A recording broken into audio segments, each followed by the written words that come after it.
Gagawa tayo ng brewed coffee. Ang gagamitin kong coffee maker, yung maliit lang, 2 cups, pang 2 cups lang yan. May coffee na binigay si pamangkin. Galing ng Bali, Indonesia. Nilipat ko na lang dito. Nakalagay sa plastic. Hindi ko maintindihan ang pangalan kasi iba yung Indonesian yung writings niya. Walang English. Kaya nilipat ko na dyan. Lalagyan natin ng milk at saka sugar na muscovado sugar. Yan, gagawin natin. Pang breakfast. Meron din akong coffee maker doon. Tinago ko na, pang yan, pang 10 cups. Kasi ako lang naman nagkakape, kaya yung maliit lang ang ginagamit kong kapihan. Meron din tayong malaking coffee maker. 10 cups coffee maker din ito. Hindi na nagagamit kasi ako lang naman nagkakape. Kaya yung 2 cups lang ang ginagamit kong kapihan. Mas madali pang hugasan.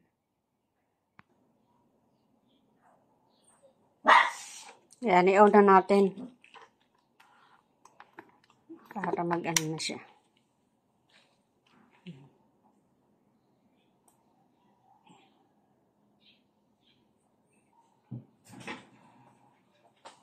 Lagyan natin ng kape.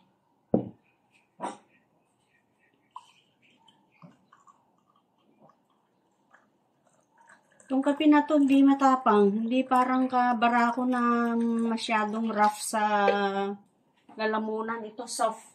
Soft ang effect niya.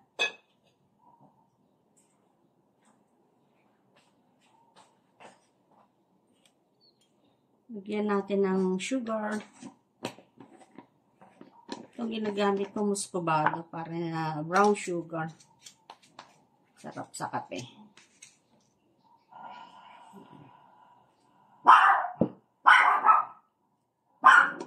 Lagyan natin ng milk. Yan.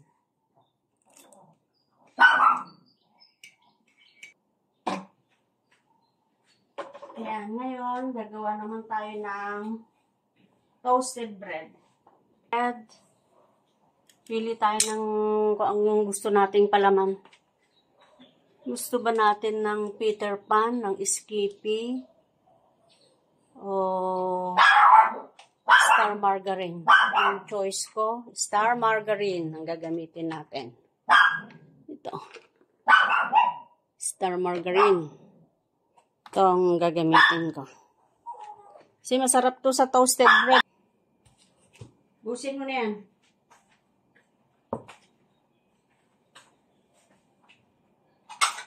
O, yan. Yan ang toasted bread natin. Ito. Yan. Star Margarine. Gamitan natin ngayon.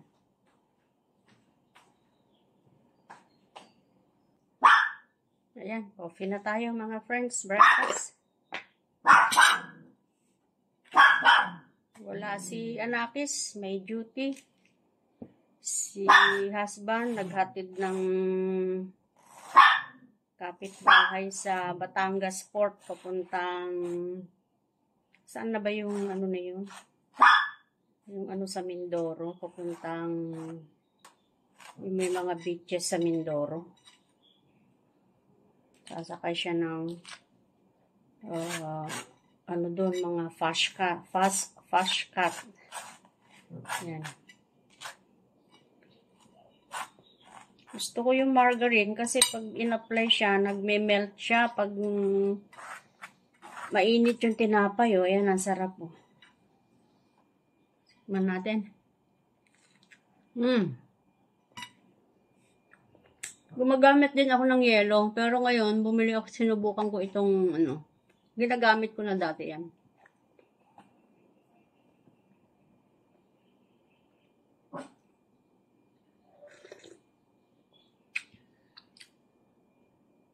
Kulang ng gatas. Dagdagan natin ng gatas. At saka konting asukal.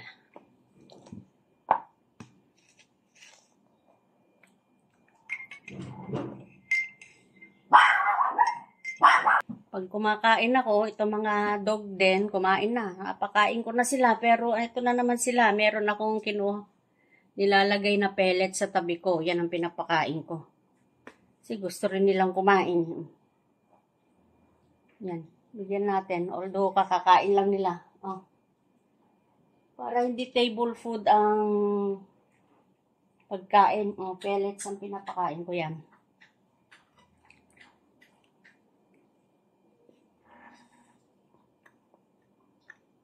Yan ang ating breakfast. Sarap ng kape.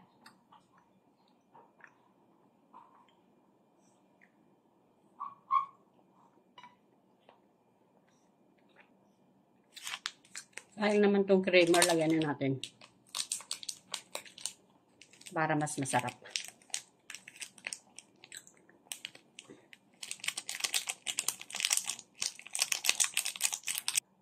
Hindi ko pa kasi sila masikasong bantayan kasi pag nandun, babantayan ko sila. Nagbe-breakfast pa tayo.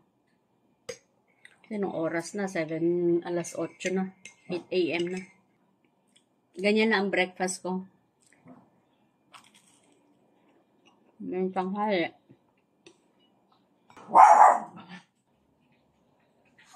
Since nag-iisa naman ako ng lunch, ito na lang mga tira-tira ang papainit kong kakainin. Yan. Binili ko sa Robinson. Yun. Maki. Ito, cucumber, chop natin. Lagyan natin ng mayonnaise saka ketchup. At sa ibabaw, lalagyan natin ng yung chicken breast. Ito yung nilalagay sa ibabaw.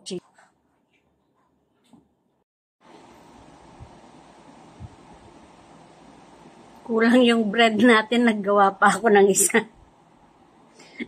Kasi maglalaba ako, mapapagod ako, kaya nakain na ako ng marami.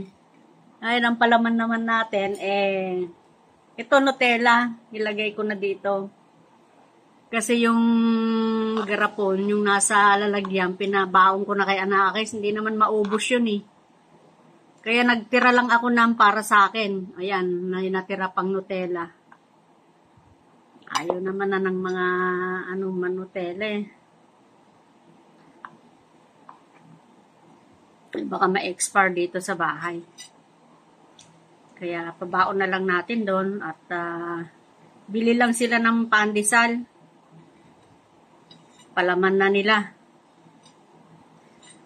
Pag may dito, yung mga ganyan na hindi namin nakakain, pinapabaon ko na para at least makain. Sarap, Itong ating Nutella ngayon. Nutella bread naman ngayon. Ito, lapit ko na maubos.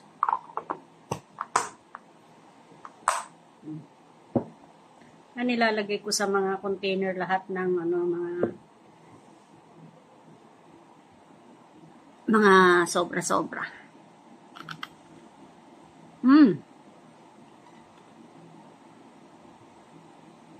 Pambata. Masyado matamis. Pero masarap siya. Yan, Nutella yan Yan, pag kumakain ako, nakatabi na sa akin to, pellets.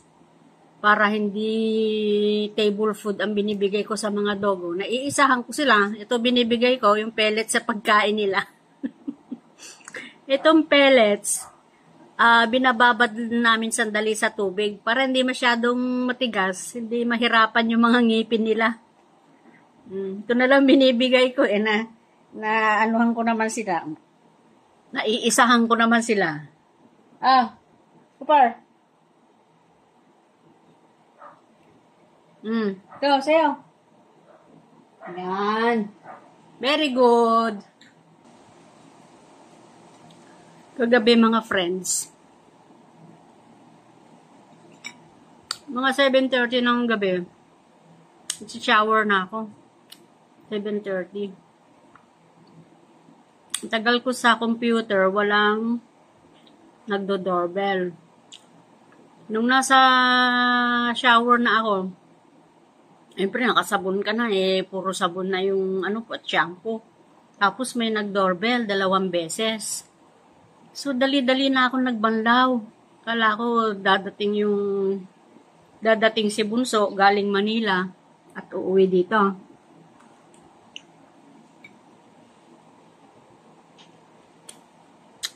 Paglabas ko, wala naman tao. Wala naman tao. Pinuntahan ko si husband doon sa kapitbahay. Kasi paggabi nandun siya, may bisita eh. Siyempre, konting inuman.